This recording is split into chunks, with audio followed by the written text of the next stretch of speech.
大家好，歡迎大家嚟到 WeiWei Channel。咁夏季嘅轉會窗咧，就早喺6月1號咧就已經展開咗噶啦。咁利物浦就已經分別係買入啦，同埋賣出咗夾埋6位嘅球員噶啦。咁今日呢條片咧就會想同大家做下每一個球員嘅分析啦，同埋轉會嘅分析嘅。咁一開始咧就由守門員開始啦。咁基拿靴咧就係守門員球壇裡面嘅冷靜先生。咁佢就係愛爾蘭籍嘅啦。咁喺2018年嘅11月6號咧，佢就第一次入選愛爾蘭嘅國家隊啦。咁就喺對住丹麥嘅比賽咧，就打到去國際嘅地標戰啦。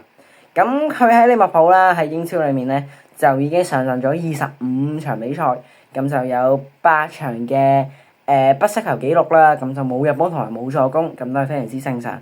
咁佢就有一次嘅 Premier League Champion 嘅獎牌啦。咁喺2019至到20球季咧，佢係都喺球隊嘅啦，已經咁，但係佢就冇攞到獎牌嘅。咁但係今年咧，佢就有攞到獎牌啦，咁所以就會被擺喺呢一個24-25球季 Champion 裏面其中一個嘅得主之一。咁佢咧就喺利物浦就為利物浦贏過2次嘅 Carabao Cup 啦，即係 ELF Cup。咁係非常之值得紀念嘅咧，就係因為高普啦都係中意喺 FA Cup 啦或者 ELF Cup 咧，就係用基拿靴啦，咁就俾副選門將一啲嘅上陣機會。咁佢就係有呢一個嘅罰球專家，即係12碼專家嘅稱號嘅。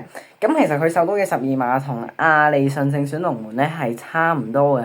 咁佢就喺今季踢歐聯賽事啦，咁當時阿利遜就係傷咗啦，咁佢就喺利物浦2-0贏到皇馬嘅比賽裏面咧，就救咗麥巴比嘅12碼啦。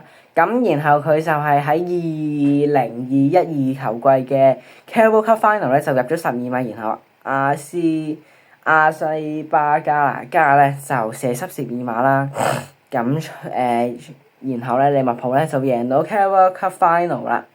咁然後佢就6次12碼裏面咧，佢就守到4次啦，即係今季裏邊。咁佢就佢計埋咧就入咗1次嘅12碼啦。咁然後非常之深刻嘅咧，就係2018至29球季咧5-5我哋和咗阿仙奴啦，喺 FA Cup，然後要射到12碼嘅時候咧，基拿靴咧都係守到12碼嘅。咁然後就有今季英超比賽2-3我哋利物浦咧係贏到修咸頓嘅比賽啦。咁當時雖然就俾人哋補射入到啦，咁但係第一下咧基拿靴咧都係救到12碼嘅。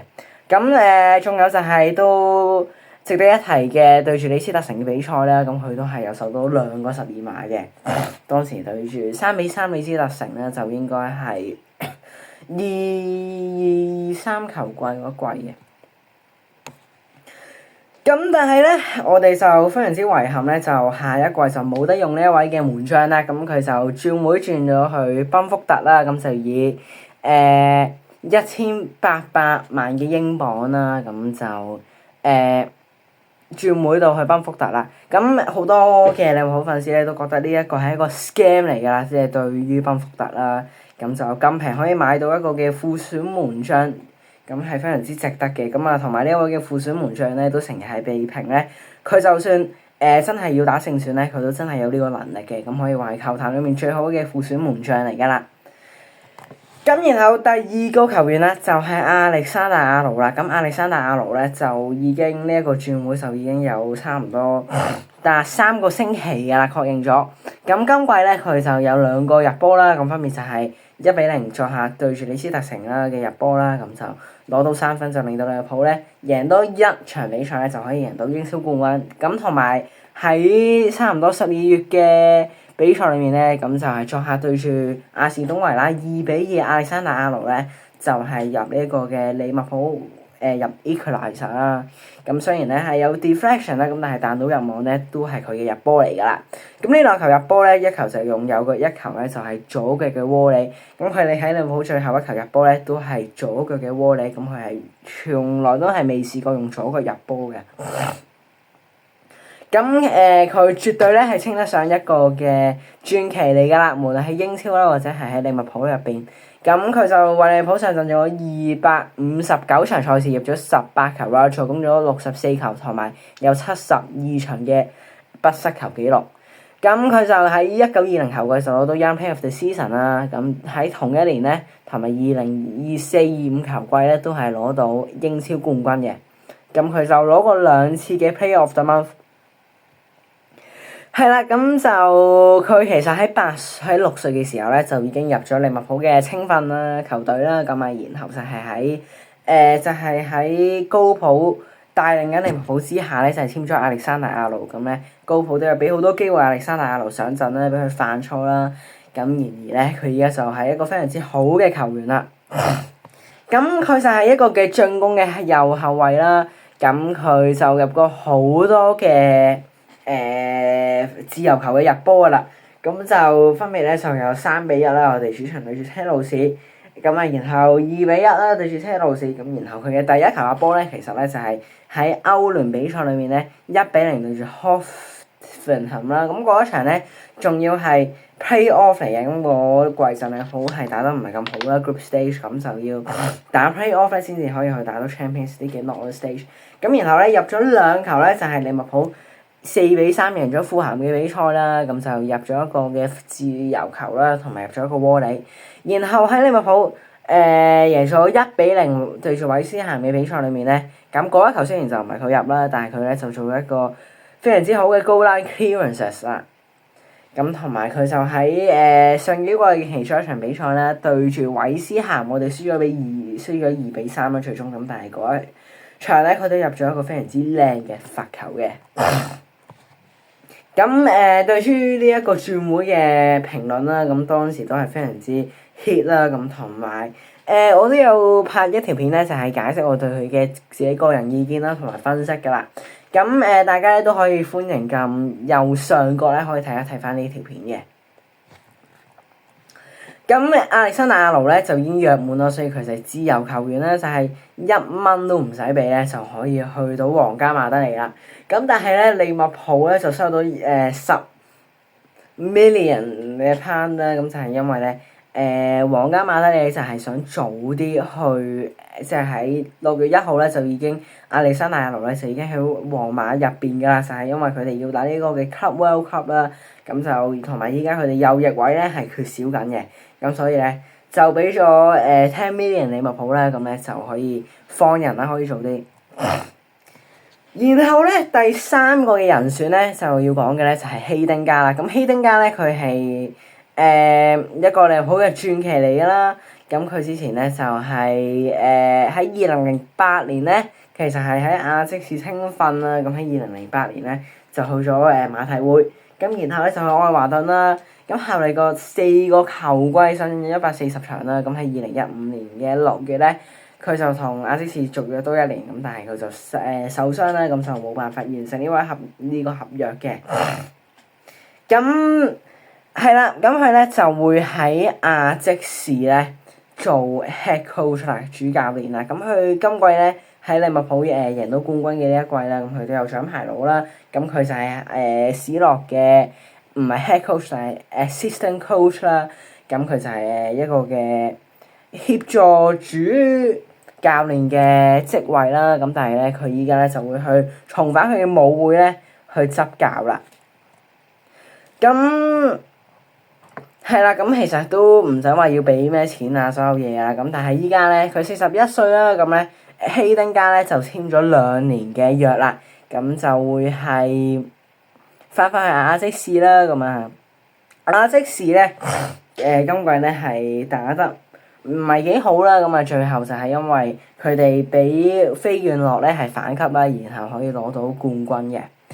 咁睇下希丁加下一季咧有冇能力咧可以將亞積士咧可以重返呢一個嘅荷甲嘅冠軍啊。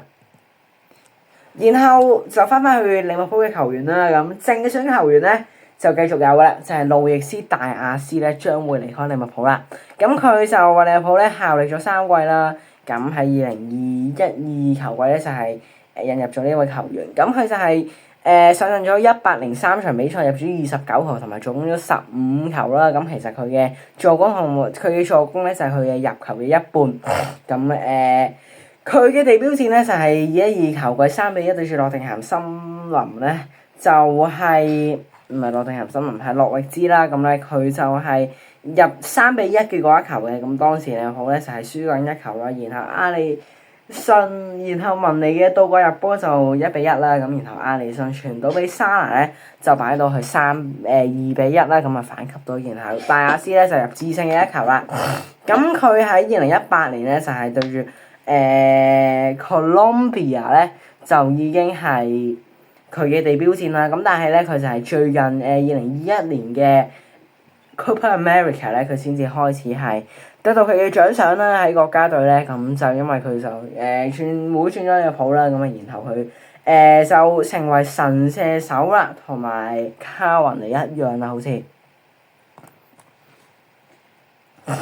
咁路易斯大亞斯咧喺史諾啦同埋高普下邊咧係有一啲非常之唔同嘅角色啦。咁喺高普咧佢就打4-3-3嘅陣容啦，然後大亞斯咧就係打左翼啦。咁但係喺史諾嘅4-2-3-1咧，咁佢都有打過左翼啦。但係咧史諾咧就俾一啲非常之多嘅時間咧係俾路易斯大亞斯去打前鋒啦，咁就做一個嘅第9號位啦。咁其實佢如果佢真係要把握機會咧，佢要射門，其實佢都有把握力啦。咁如果唔係咧，佢可以俾左邊嘅沙拿啦，或右邊嘅沙拿啦，或者左邊嘅加寶都冇問題嘅。咁迪奧高祖達有傷同埋狀態都唔係幾好之下啦，達文紐比尼斯嘅板體力唔足之下咧，有呢一個史諾去將路易斯大亞斯去打第9號咧係非常之好嘅選擇。咁同埋喺最近呢幾場比賽啦，都打得非常之唔錯嘅。咁路易斯大亞斯咧就今季就射入咗15球同埋5個助攻啦，13球同埋5個助攻啦。咁作為一個前鋒咧，即係尤其是進攻球員咧，係非常之唔足夠嘅。尤其是佢唔係中場啦，咁同埋咧，其實佢嘅入波咧就當然咧就係落後緊沙拿都有11球啦。咁啊助攻咧都冇沙拿咁多啦。咁沙拿今季係的確係打得非常之好嘅。咁但係其實蘇布斯拿爾咧同佢嘅 goal contribution 咧唔係太差太多啦。咁同埋加布咧就有14個入波同埋5個助攻啦。咁佢可以因為話係打第9號啦，所以佢唔係成日有太多射門機會啦。咁但係事實上咧，其實佢又有射門機會啦。同埋可能係佢真係大多數係佢自己把握唔到嘅啫，即係好似一個最近呢一場嘅殺科戰啦，有個單刀機會咧，沙拿 trip 個波 trip 得好靚俾佢，佢都係把握唔到嘅。咁可以睇到 Cody Gakpo 咧，佢唔係打最前嗰條線啦，咁但係咧佢嘅入波同埋 goal contribution 咧都係多過路易斯大亞斯嘅。咁路易斯大亞斯比上幾季咧係有跌咗 walk 嘅今季。咁但係大家唔係幾發覺咧，係因為今季利物浦咧係英超冠軍啦，咁同埋咧，大家都係俾沙拿嘅非常之好嘅狀態咧，就係攞走咗個目光啫。咁其實雖然咧就未真係話正式咁樣確認咧就會去巴塞隆拿啦，但係佢就已經喺佢自己嘅 IG 咧上面咧就發布咗2個 post 啦。咁分別咧就係話佢多謝利物浦球迷咧同埋球員所有嘅支持啦，同埋咧佢話佢喺利物浦咧係非常之開心啦。同埋咧係睇得非常之好啦，咁咧同埋係一個好好嘅 atmosphere 啦。咁佢咧都話 You will never walk alone 啦。咁但係咧佢講呢一啲嘢都會證明佢係會離開利物浦噶啦。咁轉會嘅細節咧其實出咗噶啦。咁其實佢喺1月30號咧，高普咧就係以1250萬嘅英鎊咧就係用附加條款啦，咁啊同埋就係用4500萬嘅歐羅啊，即係3750萬嘅英鎊咧，咁計埋咧就係簽咗路易斯大亞斯。咁然後咧就係近幾日啦，巴塞隆拿咧就 confirm 咗路易斯大亞斯嘅轉會啦，即係都有 interest 啦，咁同埋都係非常之positive 噶啦。咁佢就好中意好似華舒福啊，所有呢一啲球員啦，因為佢就係會知呢一啲球員咧係會進步佢哋呢一個嘅隊伍啦。咁依家嘅轉會費咧就係80萬嘅歐羅啦。咁呢個唔知大家點樣睇啦。咁但係另外講完咁多嘅show out 啦，即係咁多嘅賣出去嘅球員同埋教練之後咧，我哋咧就嚟到買入嘅球員啦。咁買入嘅球員第一個咧就有 Frimpong 啦，寬爾邦啦，咁啊 Jeremy Frimpong 咧佢就喺2012嘅球季啦，喺德甲裏面咧就助攻咗6次，咁然後咧佢其實同亞歷山大阿奴嘅助攻數字係一樣啦。咁佢創造機會咧就1.3次啦，咁就少過亞歷山大阿奴嘅1.4次啦。咁但係佢哋咧嘅角色咧係有唔同嘅。咁呢位荷蘭籍嘅球員咧，佢就入咗5球波啦，同埋助攻咗5球嘅今季啦。咁係比亞歷山大阿奴咧係的確少啦。咁同埋亞歷山大阿奴嘅傳波係非常之毒嘅。咁佢就今季犯咗21次犯規啦，咁少過亞歷山大阿奴啦。亞歷山大阿奴咧成日都會俾人爆啦，咁啊，然後就唯有推低人哋啦。咁有4張黃牌啦，出咗33場賽事，咁佢就跑過1021次啦。咁你可以睇到咧，呢一啲入波啦，咁其實都係非常之早段嘅，咁啊，淨係得1球咧係中段嘅入波啦，咁就唔會話亞歷山大阿奴嘅後段啊76分鐘嘅入波咧就未試過咁滯嘅。咁所以其實呢個咧都係其中一個問題啦，即係好似亞歷山大阿奴呢一啲都算係啲 game changer 嘅球員啦，尤其是喺下半場嘅時間咧都唔會話特別跌窩啊或者特別攰啊，呢一啲先至係精髓啦。咁但係世界球壇裏面咧係冇另一個右翼好似亞歷山大阿奴咁樣踢噶啦。咁佢嘅射門咧就差過亞歷山大阿奴啦。咁 chance creator 咧就好過都係細過亞歷山大阿奴啦。咁話一樣嘢好過亞歷山大阿奴咧，就可以話係 dribbling 啦。佢嘅 crosses 咧都係冇亞歷山大阿奴咁好噶。咁但係喺暫時球壇裏面咧，佢都可以話係一個最好嘅選擇嚟㗎，對於利物浦。咁呢一啲就係佢嘅 all touch 啦，咁都係喺右邊啦，就冇乜太多話會插到中間啦，同港拿巴蒂係一樣嘅。咁Bayer Leverkusen 咧就前一季就喺阿朗素嘅管理之下咧，就贏到第一次嘅德甲冠軍啦。咁但係今次咧就有少跌窩啦，就去到第2名。咁但係都有第2名啦。咁同埋咧，佢哋就雖然咧就係喺拜仁慕尼黑啦嘅十幾分咧，13分之下啦，咁但係咧又唔可以話係太差啦，尤其是咧佢哋嘅狀態啊，所有嘢都唔差嘅。咁但係佢咧其實係非常之唔錯咧。咁佢喺呢6季裏邊咧，就淨係缺失咗14場嘅比賽啦。咁即係6季裏面咧係冇即係因傷缺陣咗65日嘅啫。咁佢係非常之唔錯啦。咁佢嘅受傷係少過亞歷山大阿奴嘅。咁亞歷山大阿奴係喺2019同埋1920球季咧都係有啲傷啦，同埋2021球季都已經係有啲傷㗎啦。咁佢咧就7月啦，咁即係啦7月，即係其實6月中7月度咧，佢咧就要同Cody Gakpo 啦、Virgil van Dijk 啦同埋 Ryan Gravenberch 咧就要去打呢一個嘅荷蘭嘅國家隊㗎啦。咁依家咧，佢荷蘭國家隊咧就有呢6場比賽啦，要踢啦。咁其實佢哋唔算太難嘅啫，除咗要對波蘭嘅呢場比賽，其他咧都冇乜威脅㗎啦。咁呢一個嘅轉會咧已經係被確認咗啦。咁就以4000萬嘅美元啦，即係2960萬嘅英鎊，同埋3500萬嘅歐羅咧。就已經係轉會嘅啦，咁轉會費就喺3年裏面就會分3期去俾嘅。咁然後咧呢一位球員咧就係德國籍22歲嘅韋爾斯啦。咁佢就入咗10球波啦，總共咗12球啦，咁啊射咗4球12碼啦。唔係，佢4球12碼裏面淨係得2球射入啦。咁佢係非常之唔錯，咁係進攻球員啦。咁呢位德國籍嘅進攻球員咧，佢就非常之唔錯啦。咁佢喺德甲裏面無論係 turnovers 咧，或者係dribbling 咧，都係 top 嘅呢一季。咁呢一度都可以俾大家睇一睇呢佢嘅數據啦。咁然後咧，佢就已經入咗10球波㗎啦呢一季。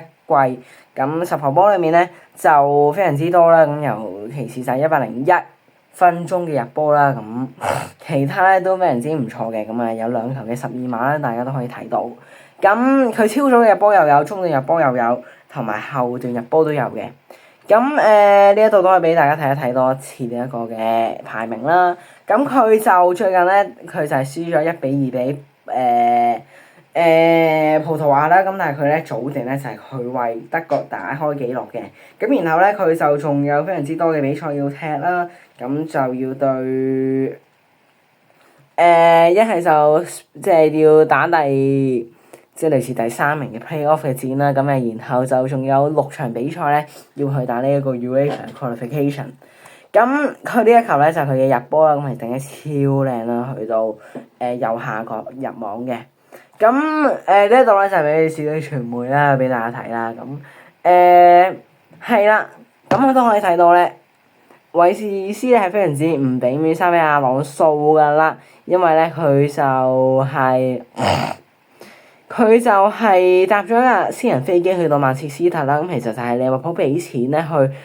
俾佢去到曼徹斯特嗰度受治療嘅。咁傷病消息咧，佢係非常之多嘅即係其實佢嘅健康狀態啊，佢咧都係多受傷㗎啦，好多嘅時候啦，由2021球季至到24-25球季咧，已經係受傷咗大概19次㗎啦。咁佢就 miss 咗其實好多場㗎啦。咁同埋21-22球季咧就非常之嚴重啦。咁就係呢一個嘅 ligament tear 啦，就係韌帶撕裂咧，就已經 miss 咗43場嘅賽事㗎啦。咁其實呢個轉會就未被確認嘅，咁但係咧就係傳媒就係1.25億嘅英鎊啦，咁就係如果要簽呢一個嘅德國球員。咁但係然後咧Bayer Leverkusen 咧就回翻俾利物浦咧係要105 million 嘅英鎊咧先至會肯放人啦。咁就呢一度都可以睇到轉會嘅預算啦。咁其實利物浦咧就係負62嘅 profit 嘅23-24球季啦。咁但係25-25球季好咗好多啦。咁 revenue 咧利物浦咧都係非常之唔錯嘅102啦。咁我哋咧就去到呢一條片差唔多最後啦。咁我哋都睇一睇呢個轉會嘅預算啦。咁利物浦咧就係預計要2億至到3億嘅budget 嘅，今個嘅夏天啦。咁而亞歷山大阿奴嘅 early depart 咧就加咗1000萬嘅英鎊啦。咁然後路易斯大亞斯同埋基亞嘅離隊咧都分別有8000萬嘅英鎊同埋1800萬嘅英鎊。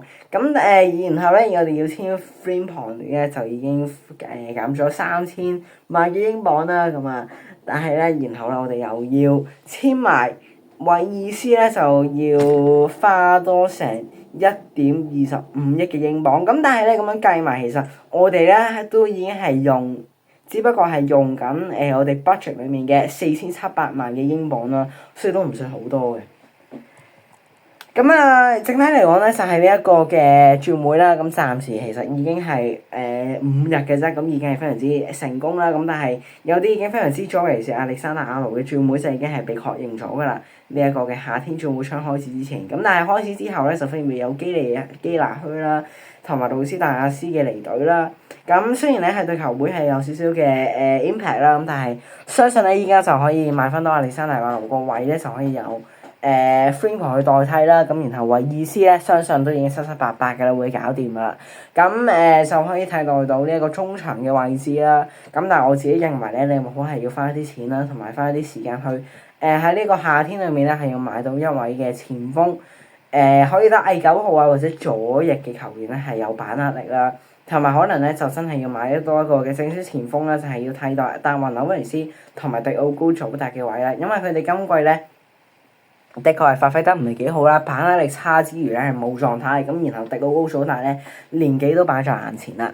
咁anyway 啦，咁但係我都非常之開心嘅好暫時嘅狀態啦，喺一個嘅夏季嘅轉會窗。咁希望大家咧可以 like subscribe 同埋 share 個 channel 啦。咁同埋撳 subscribe 嘅時候咧，可以撳埋下面嗰呢個嘅箭嘴，同埋撳埋鐘仔 all 呢一度咧，撳埋個鐘仔。咁當我出新片啦，或者有一啲新嘅信息嘅時候咧，大家都可以第一時間收到通知。多謝大家收睇，我哋下條片見，拜拜。